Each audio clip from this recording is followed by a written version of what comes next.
Welcome back to ESBR Boxing's YouTube channel. Delighted as always to be joined by Niall O'Connor. This is a reaction video to the news that Jack Catterall will face former world champion Regis Prograis on August 24th, in Manchester.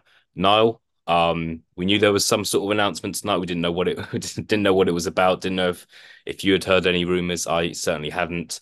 There were suggestions that Jack Catterall was going to be fighting Arnold Barboza Jr. And for whatever reason, that fight isn't happening. But now we've arguably got a better fight in our hands. What are your thoughts on this one? I really like it. I like the fight. I have to say, I'm happy with that. I think it's a really interesting one. As you say, there was rumors of Barboza, and when we saw there, we were just kind of seeing Catterall and Eddie Hearn in the ring, expecting the announcement, and I thought it was going to be Barboza. And to be honest with you, I was a little bit underwhelmed with that. So I think this is a much better fight than that potential Barboza fight.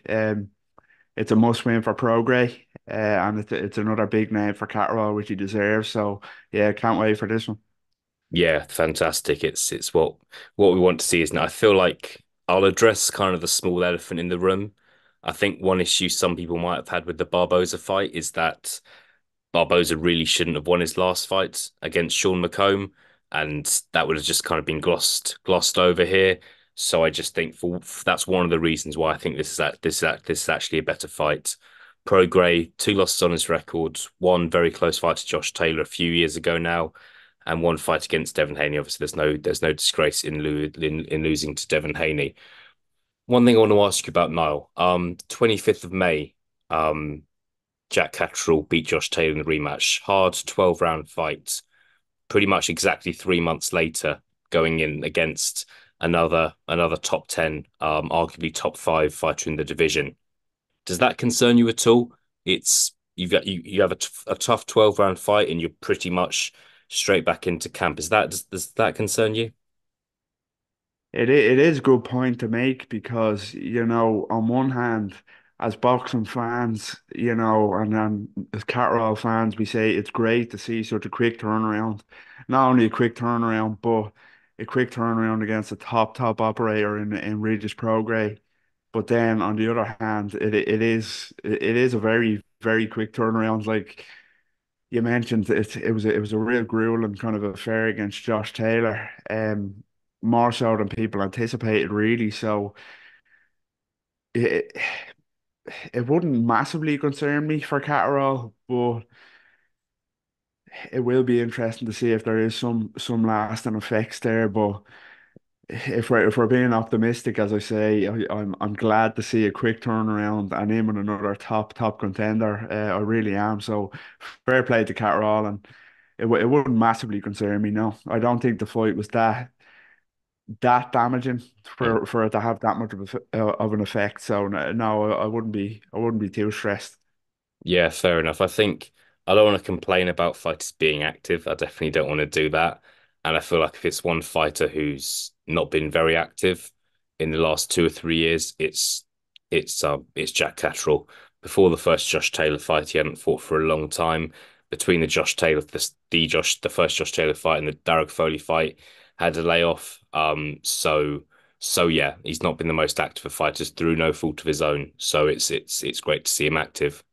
Um, what do you think is going to happen here now? I imagine Jack Catterall will be the favourite. It's obviously he's the home fighter. I think another factor we'll maybe discuss close to the time. Regis Prograis, 35 now.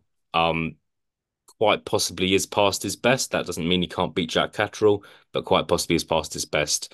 What kind of comes to your mind if I asked you for a quick prediction ahead of August the 24th?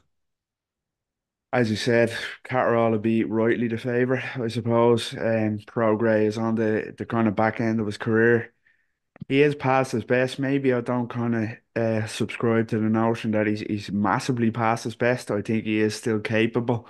Um, he didn't massively disgrace himself against Devin Haney. He was well beaten, but he didn't kind of it wasn't signs of a shot fighter. So I do think he has enough in him to trouble Catterall, especially with the power. He has the big power advantage here, but I just think Catterall will be getting him at a good time. He is 35, and for such a kind of reflex-based fighter, I think he has slowed down a touch, which will allow Jack Catterall to kind of win a points decision. I'm not sure how well the styles are going to gel here. It'll be interesting to see, but I really rate Jack Catterall. I think he's a real clever operator, and I think he's getting Regis Prograis at a good time. So I'm going for a Catterall point to win, and I think it'll be a good kind of benchmark to see where he's at among the elites, and how well can he beat Regis Prograis. Can he beat Regis Prograis better than the likes of Josh Taylor did it or Devin Haney did it? That'd be a big statement. But I think he'll win a 116, 112 type of points decision, in my opinion.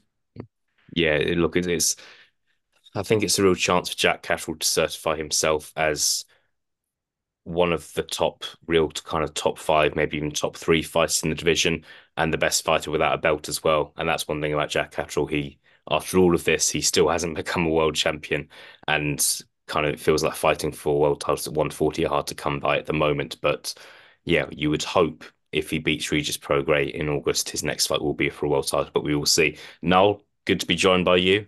Um, yeah, thank you for your time, and we look forward to August the 24th. Thank you very much. Cheers. Take care.